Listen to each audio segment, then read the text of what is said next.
ganito, ganyan, ganoon to life. Please welcome the director and scriptwriter of Ganito, Ganyan, Ganoon, the brilliant Chondo Laure. Hello to you, Direct. Looking forward to the conversations we're going to be having this afternoon. Of course, we also have the ever beautiful and talented Miss Agot Isidro.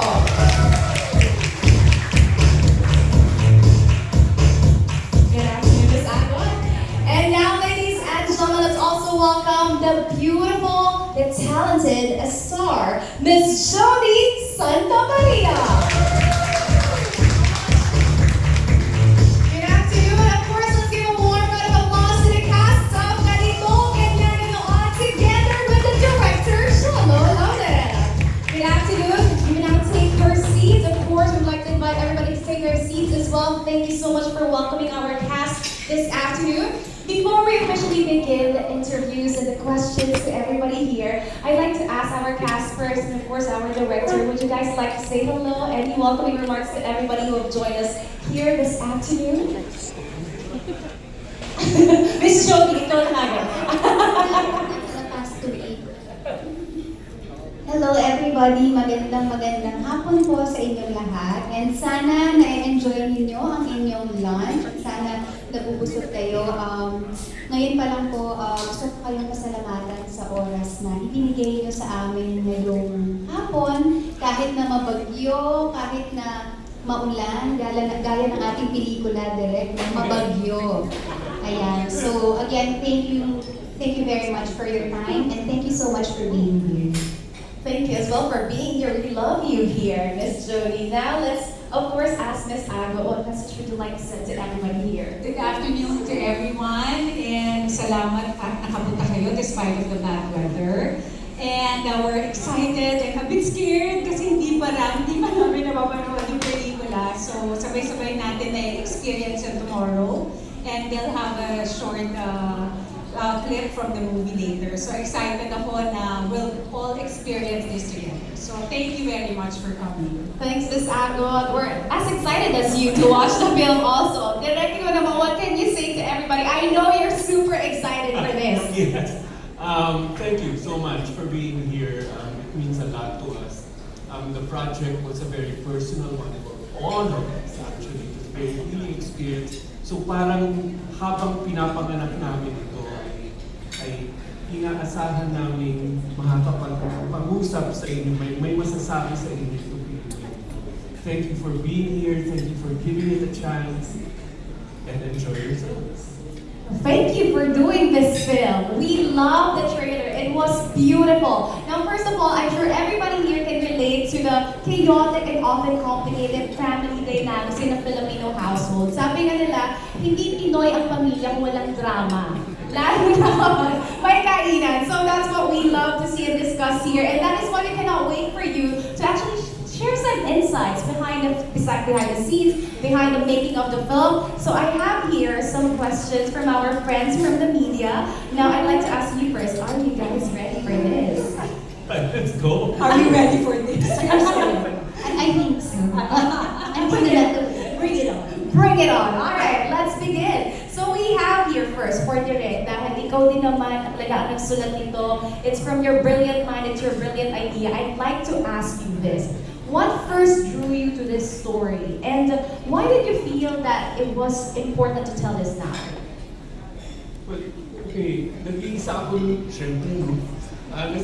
sinulat ko nung una ito. Tapos, it was inspired by the life of someone very close to me that I watched. I watched a death happening, and I watched relationships that were wounded, healed.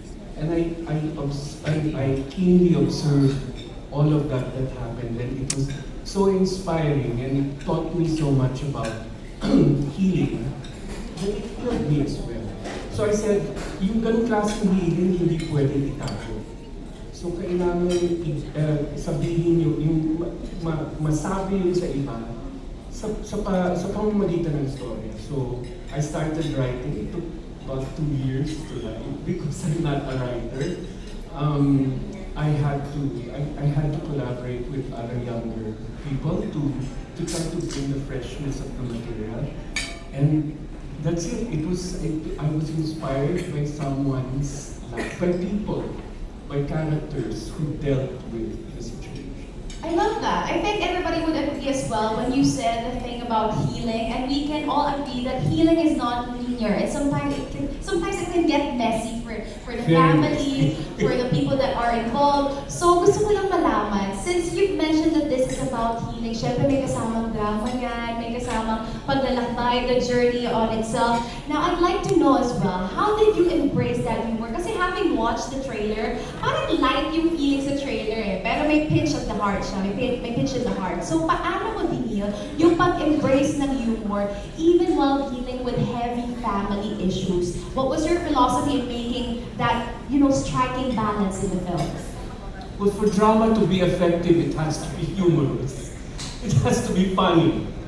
There's got to be a balance to it. So, yung point na gusto mong ibigay sa audience, mabibigay kapag hindi mo masyadong binigatan. Kasi pag masyadong mabigat na yung bibigay mo sa audience mo, parang magsasara sila kasi hindi na matake. Ang bigat na nga ng buhay natin, pabibigatin pa natin ng maraming sigawan. Hindi. Lagyan natin ng konting humor para matawa naman tayo ng konti at ma-realize natin na walang absolutes sa buhay natin. Ang ganda, ang ganda. But also very risky kasi ang hirap i-balance ng humor lalo na kapag mabigat yung problema. But you did it so beautifully. Kaya naman napakaganda. I'm so excited for everybody to watch it. Now I'm gonna go to Miss Agot and Miss Julie. Without spoiling everybody here, tell us about your characters and how did you prepare for it emotionally? Let's begin with Miss Agot. I play Paz. Ako yung mommy ni Joe, played by Jodie. And I come home. I make a grand homecoming to that family na meron akong ginawa in the past. I don't know if I get allowed. Pero yun, so I made a very major impact sa buhay ni Jodie because nga I was an absentee mother. And then the chaos, parang yun nga, I was telling MJ kanina, parang I was the one who really opened the wounds of the family. And then, yun. And then from there, yung beautiful chaos na sinasabi natin doon. And then maybe healing, maybe some excitement, maybe some fighting there. So, yun, like a family, any family drama or encounter. So umuwi ka para manggulo. Yes! Para ako yung bagyo. Nanggulo si Miss Paz. Now, let's move on to Miss Jodie. Miss Jodie, tell us about your character. Sino ka dito at paano ka nag-prepare for this character? Ang character ko dito ay si Joe, anak ako ni Paz. So ako yung bata na sabi natin inabandonan niya for 20 years. So, si Joe ay isang writer, mataas ang pangarap niya sa buhay, she's hyper-independent, and she knows na marami siyang kailangan mga bagay na i-deal sa sarili niya. So meron siyang isang therapist na, wait lang, okay. Meron siyang therapist, malalaman niyo kung sino ang therapist na ito at kung bakit kami natatawa. Meron siyang therapist na tumulong sa kanya. And just when she thought na she had it all together, she had it figured out, yung plans niya, yung dreams niya, biglang dumating ang isang storm sa buhay niya, sa katauhan ni Paz. The name of Paz. Yes, tulad nga nagsabi mo, nanggulo, umuwi para manggulo. So, yun. So, doon magsa-start yung panibagong journey ng buhay ni Joe. Paano siya ngayon mabubuhay sa presensya ng isang tao na kilala niya bilang ina, pero para sa kanya, hindi naman nagpakaina. Ang bigat no. Pero gusto na natin i-lighten up yung mood, no? Kasi parang medyo may different side dun sa pagbanggit. Sorry naman! Pero tama, ang ganda ng pagkakalatag ng karakter. Pero may gusto na po ko linawin. For Miss Jodie, it's Jo. But for Miss Agot, it's Joe. Joanne. Joanne. later and we're so excited about that. So, bago natin himayin pa yung storya, punta muna tayo kay Direk Cholo. Direk Cholo, para sa iyo ang tanong na to. So, during the next on Netflix event last February, you mentioned that ganito, ganyan, ganoon, found the perfect home on Netflix because of the platform's courage to tell this story, which allowed you to stay faithful to your vision. Now, looking back, what has this partnership taught you about your craft as a filmmaker, and how has it shaped the way you approach storytelling today? Naku, dami ko natutunan dito. I did learn a lot. I mean, even if I will say, okay, I thought I knew everything, but dami ko natutunan kay Luis, kay Bere, tsaka sa pagtrabaho with the Netflix people. Particularly in terms of being sensitive to the needs of the audience. Although, I mean, humility was one of the things that I had to learn, and I had to be able to, I had to cut out some scenes. In the editing, it was sort of like grueling because there were some scenes that I did not want to let go of, but I had to let go of. But then I had to respect their point, and I saw their point. They were making a point, and so in the end, when I saw the whole film locked already, I said, "Tama sila," and I learned it's narrative pacing that I learned from them, which I think is kind of different already now. It's evolving. The craft is evolving. Narrative pacing has its own form now, and the Netflix people don't. I love that. The humility of it all. Despite, making this beautiful film, you still admitted na parang ang dami natutunan along the way. So Yep. that's what we love hearing from you, Sir Cholo. So maraming salamat. Now I'm gonna move on to Jody. Miss Jody, you are a mom already. So as a mom yourself, was there a scene in ganito, ganyan, ganoon that hit differently because of your own experiences and in raising a child? And what emotions yung nalabas mo dun sa scene na yun or sa pelikula yun? As a mother myself, siguro Joy, ang akin is yung tinatry kong intindihin si Paz. Kasi bilang nanay, may anak ako na parang, paano siya umabot sa ganun? Paano niya ako iiwan? Kasi kung ako, parang kahit anong mangyari, ilalaban mo yung anak mo, di ba? Kumbaga parang sa hirap at ginahawa magsasama kayo. Pero paano siya umabot sa ganun? And ako naman, parang bilang anak din naman ako, kung sa akin nangyari to in real life, paano ko siya gagawin? Sa totoo lang, hindi ko rin talaga alam.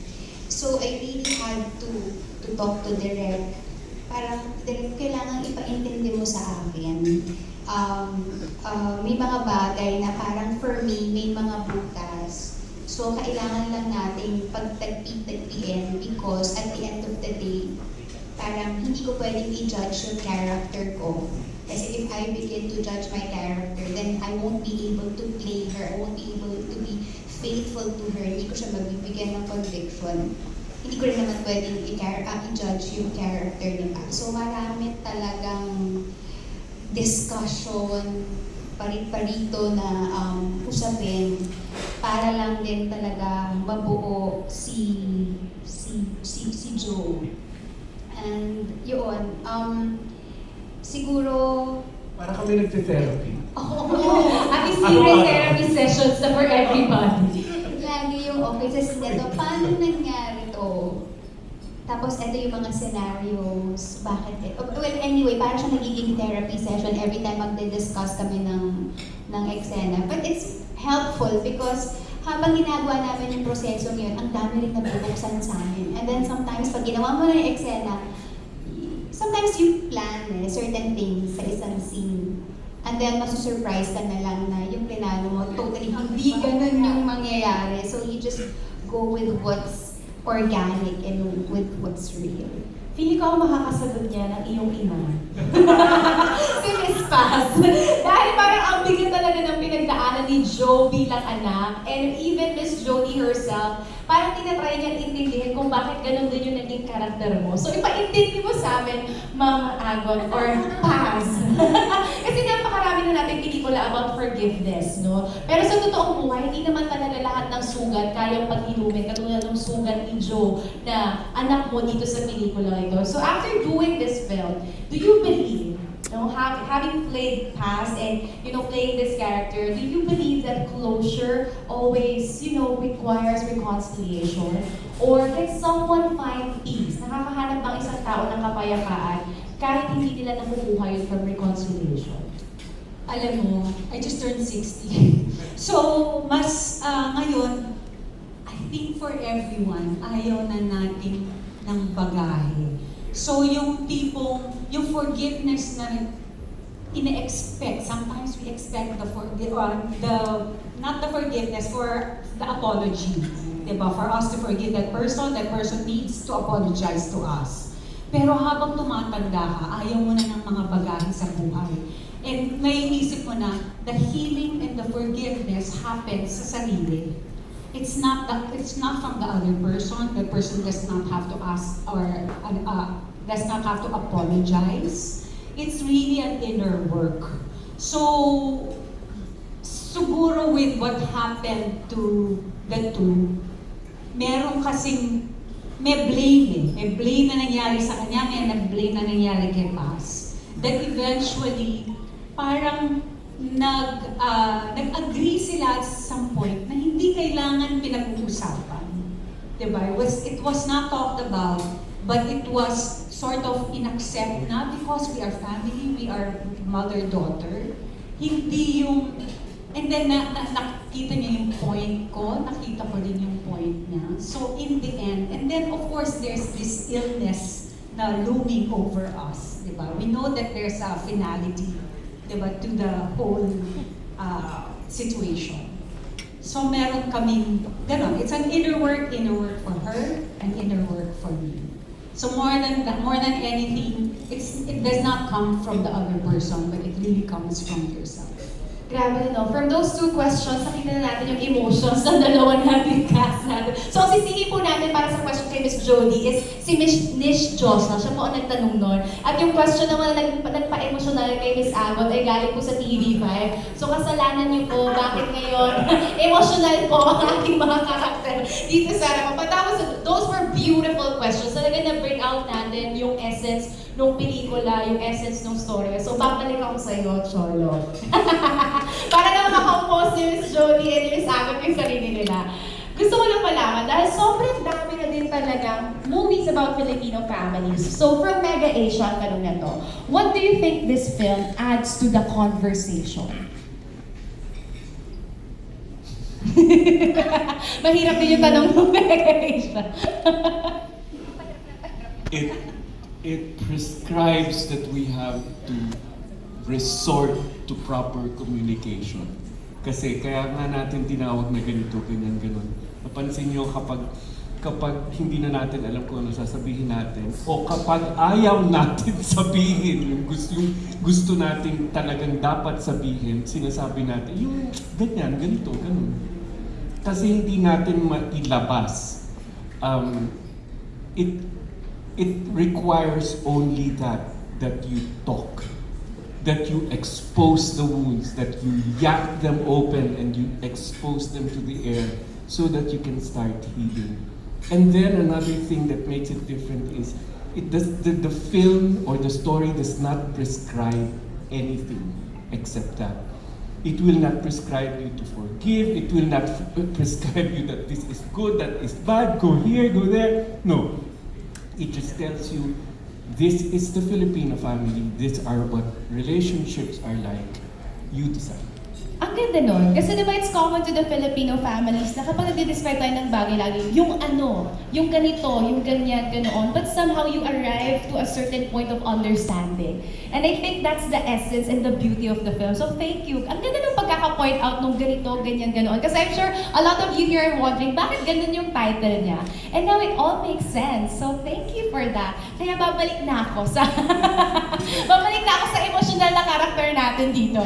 So yun naman po, Miss Jody. So this is a question from Blake Salcedo. I know you've mentioned earlier that after all the scenes, after nyo i-take yung mga scenes, nagkakaroon kayo na parang debriefing, para kayong may therapy sessions. Now, Blake Salcedo is asking, was there anything that helped develop your process into getting into your character and her story? Ano yung proseso? Paano ka nakarating sa ganung punto ng pagkakaintindi sa character mo? Sa akin kasi, it's both personal and also with the help of my director. Personal because I think si Joe and si Jody share one thing. I grew up not knowing who my father was. So, yung abandonment and rejection issues na nararamdaman ni Joe, super gets ko yun. Yung ilan sa mga coping mechanisms na makikita mo na ginawa niya sa film, yung pagiging achiever niya, yung pagiging hyper-independent niya, super nakaka-relate ako doon. But then, si Joe ay hindi si Jody at si Jody ay hindi si Joe. So, doon pumapasok yung guidance ni Direk na paano mo natin gusto tong gawin? Anong direksyon natin to dadalhin? So, yeah, kung nasagot yung question. Nasagot naman. Pero parang nahirapan kami dun sa proseso mo na paghiwalayin yung Joe sa Jody, lalo na ang laki nung area for relatability dun sa karakter o dun sa piniplay mong role. Yes, kasi parang normally, di ba, parang when you have, let's say, abandonment and rejection wounds, ang tendency mo talaga is meron kang tendency to please people magpi-people please ka. But with Joe kasi, ang nangyari, yung with Paz, nung bumalik siya, yung talagang horrified siya. Parang everything was just so traumatic na hindi niya kayang mahawakan, ni hindi niya matignan, ni hindi niya malapitan. So, kung bibigyan ka ng scenario A and scenario B, kung si Jody is nasa scenario A, si Joe is nasa scenario B. Ganon siya. So, ganon namin siya hiniwalay. Ganun ka-conflicting talaga yung decision making dun sa storya. Yes. Oh my God. Makes us more, curious about the film. Pero since binanggit mo naman na kapag meron kang abandonment issues, may tendency na maging people pleaser ka. Gusto ko lang malaman, may mga people pleaser po ba dito? At least alam ko na yung mga issues nyo. Gusto nag-system yan. Na-judge ko na kayo. Pero syempre, ito ang isa nating i-judge dito. Kasi yung pagkaka-describe sa character ni Joe, parang ang lalim-lalim ng sugat talaga niya. So, Miss Paz, may sagot sa'yo ang tanong na to. Then this one is from Chedi Grace. So, Paz made choices that some people may not understand. Sabi mo kanina, isa siyang absentee mother na nag-decide na lang na umuwi at manggulo ng isang pamilya na okay na, tanggap na namin na wala ka, tapos bumalik ka. So, how did you prepare to play her part and help viewers understand where Paz is coming from?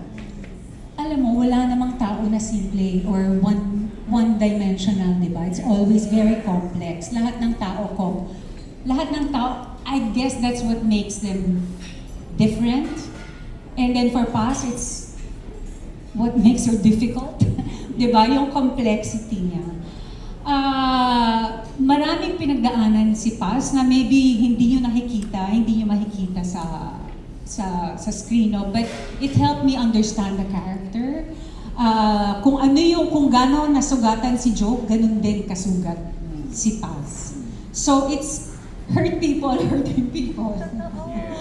So, yun yung hugot ko from Paz. As for Pegs, hindi lang isang tao, marami siya. Maraming complex na tao ang tinignan ko at inaral ko to arrive at the character. I love how you worded out, hurt people.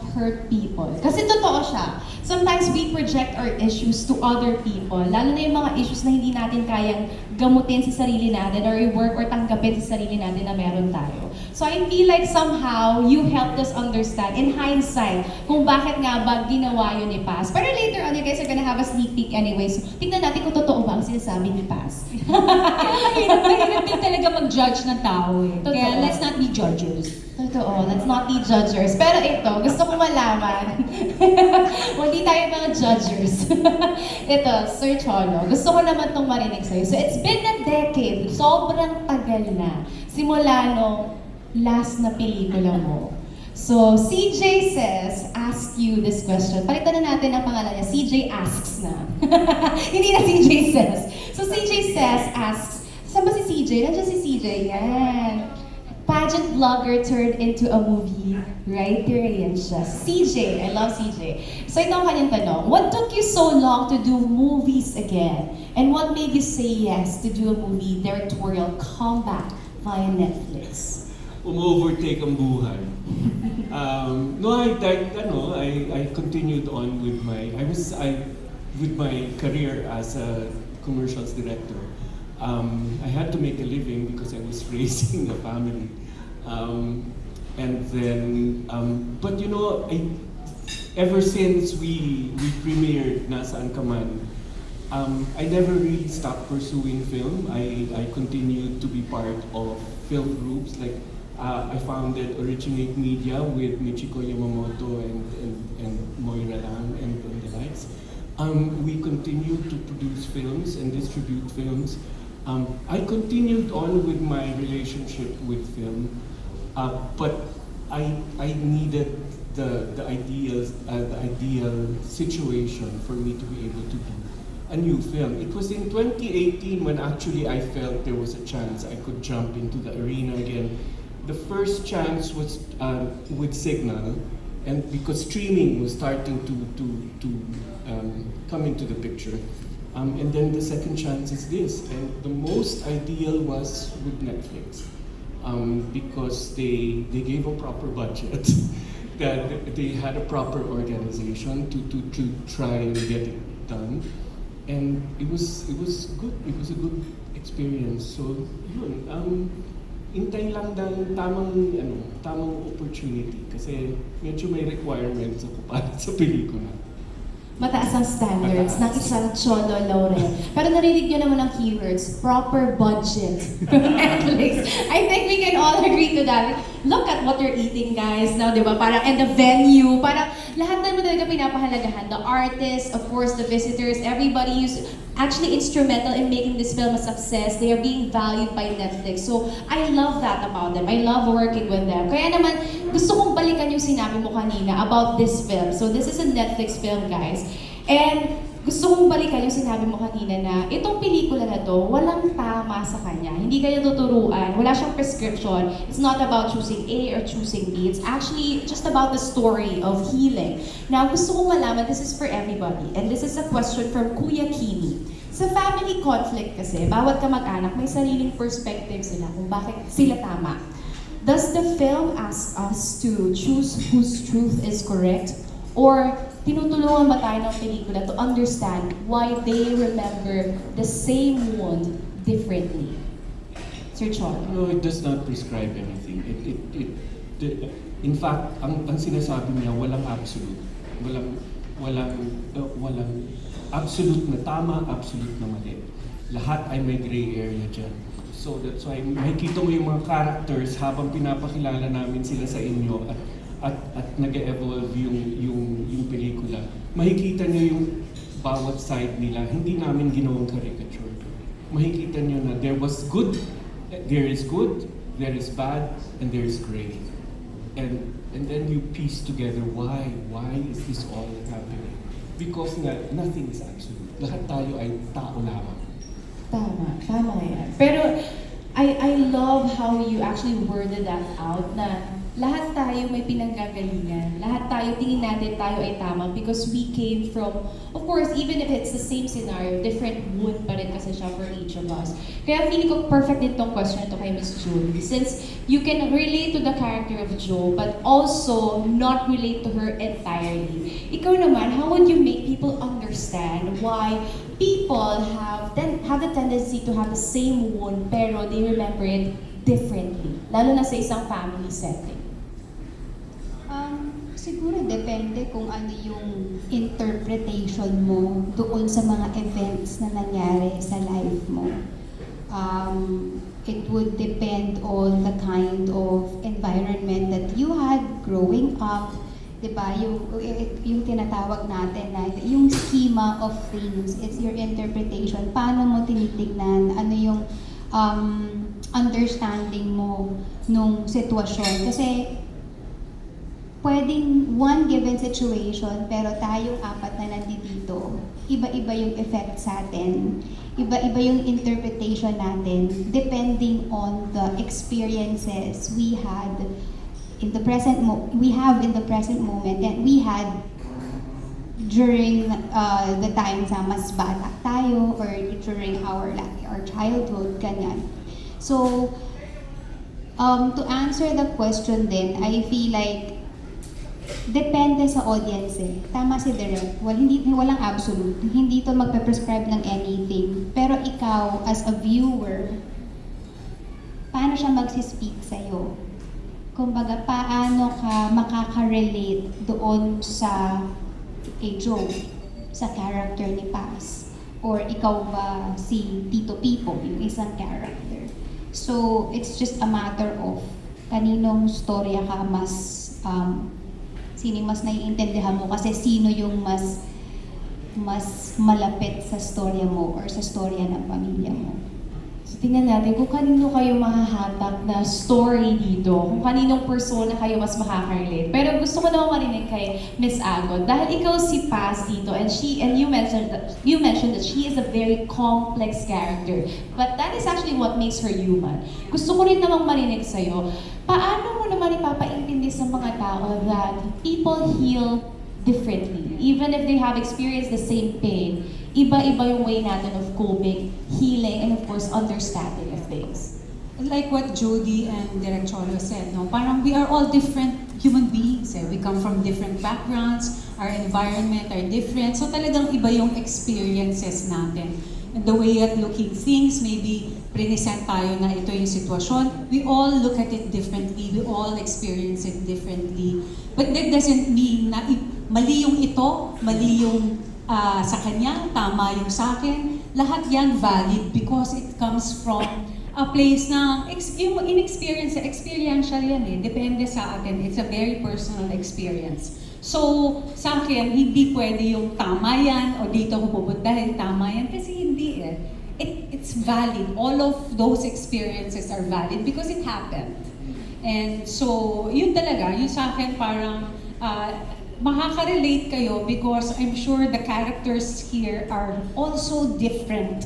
And all different din ng mga pinanggalingan. Meron si Tita Abby na siya yung mayora dun sa barangay na yan. Yung gano'n. So iba yan from Paz who's 20 years sa Amerika. Yung gano'n, di ba? So these are different points of view looking into one situation and having different experiences. It's actually very commendable kung paano kayo naging Paz, naging Jo, kung paano kayo naging karakter nyo doon sa pelikula. So ito naman gusto kong malaman kasi very na-imbibe nyo yung karakter, na-imbibe nyo yung mga story ng kanya-kanyang role na plinay ninyo. So ang tanong kayo para kay Sir Cholo, paano kayo nag-come up to this decision? Then this question is from O.O. Leo. So you have paired Miss Jody Santa Maria and Agot Isidro and Miss Agot, and they have created an instant acting tour de force. So what was your approach in directing their dynamic to make their 27-year rift feel tangible on screen? Kasi ang tagal eh. So inabando na siya ni Paz, si Jo, inabando na siya for more than 20 years. Paano mo pinakita yun sa pelikula nang hindi nakikita ng mga tao na, hindi naman to totoo eh. But when I saw that, I felt the emotions. I felt the reality of it. So how did you do that? How did I direct them? Yes. Wala, inuman ko lang. You trusted them, basically. I just, I've learned a lesson from doing a lot of other past things with other great actors also, that you have to give them the leeway to be malleable. Yung para yung sila mismo ang hahawak dun sa clay nung character, sila mismo ang magpoporma kung ano talaga yung character nila. Kaya lang, bago nila magawa yan ng maayos, kailangan mong upuan with them na ganito ang gusto nating ipalabas na human being. Dito siya nanggagaling. Ito yung kanyang takot sa buhay. Ito yung kanyang sugat na napakalalim. At gusto niya marating ito. So, we, oh my God, debated, discussed separately. Kung minsan nasa set kami, gaganyanan ako ni Jody or ni ano, direct, mali ito, ganyan. So I will stop the whole shoot and I will say, okay, I will not ignore because I'm not an absolute. I'm never absolutely right. But I will sit down with them, I will stop the shoot, blessing may EGM dyan. I will sit down and okay, tell me, why is this wrong? And when I get the point, I will let them do it. And believe me, if that's your approach in directing, you let them be the human beings that you envision, magic comes out. Inspiring. Grabe, ang ganda ng pagkakalatag ng pagkaka-explain nun. Pero let's disregard lang po yung about dun sa EGL law. That was just for the sake of the narrative. We followed the law. Yes? Good practice nga Yeah, yun. good eh. practice. We followed Super, to the letter. To the letter. So, yes, so we follow laws here. We honor the EGL law. Correct. Now, ito naman po, dahil na-explain nyo na yung ganda ng pelikula, yung ganda ng karakter, kung saan siya nanggaling, kung saan siya hinugot. Ito naman, let's look at the bigger picture. So I'm gonna ask Miss Agon and of course Miss Jody. And this is actually a very, very interesting question because earlier this year, Netflix introduced its exciting lineup of Filipino films and series coming to the platform in 2026. So as artists, leading one of Netflix's originals, what does it mean to be championing local narratives and having these stories shared not only to the Philippines but also with audiences from around the world? Kasi again, this will be streaming globally. So, kamusta yung pakiramdam na isa kayo sa mga flag bearers ng local narratives? Ako personally, sobra akong excited and sobra akong natutuwa because before, di ba, when we have, let's say, mga local titles, regional kung ipalabas sila. But now, it will be streamed globally. So, more and more people will get to see parang what Filipinos can do in terms of filmmaking, in terms of yung showcasing also Filipino talent. And because before, tayo yung karaniwang pinapasok ng mga foreign series or films. So we get a glimpse of what their culture is like through the films that we get to see. But now, they get to see us, the Filipino people, a glimpse into our culture, who we are as a people and as a nation, and yung great talents na meron tayo. It's actually a perfect time to be proud to be Filipino. I mean, we should all be proud of being Filipino. Pero isa to sa mga panahon na parang mapapasabi ka na lang, thank God for Philippine cinema. Thank God for Netflix for bringing this talent of Filipinos to the rest of the world. Because napakaganda, napakarami nating talento na hindi natin na ipapakita because we're restricted in showing it to, of course, local lang or regional showcases lang. So with this one, we'll be able to show it to the world. And that's something that we should be proud about. Kaya gusto ko rin marinig how proud you are of this moment, Miss Agon. Kamusta ang pakiramdam that we're gonna be streaming this globally? Excited, scared, honored actually. Kasi nga, di ba, now the whole world will get to see Filipino talent. And we were talking about traveling kanina, that how it opens one's mind. So now, parang ngayon, dinadala natin yung Filipino culture and our everything, creativity, everything. Parang pinapakita natin sa buong mundo what we can do, what we are all about as a nationality, yung lahat yon, the creativity, our stories, and the people behind it. For me, parang it's about time that the whole world will see what we can do. Di ba kasi ngayon panay viral videos lang ng mga Pinoy ang nakikita nila. But now we have a story, and it's a very kumbaga universal lang storya natin. It's about family, it's about love, it's about forgiveness, it's about a community. And then we're also proud to showcase Marinduque, diba? Through the film. Kasi talagang dito makikita mo yung ganda ng Pilipinas.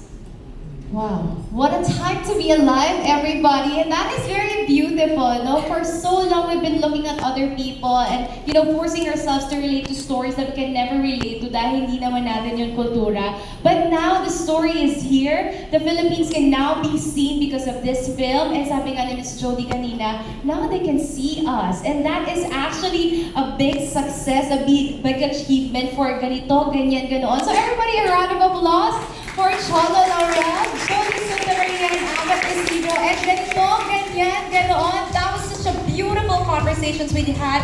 And of course, thank you to all our friends from the media for the questions. Napakahirap ng mga tanong nila. It was very emotional, but something that is right to ask our, our guests here and casts here. Dahil nalabas talaga natin kung ano yung essence ng pelikula at ng storya. Now, of course, we'd like to invite everybody before everybody gets to experience this beautiful story on Netflix. We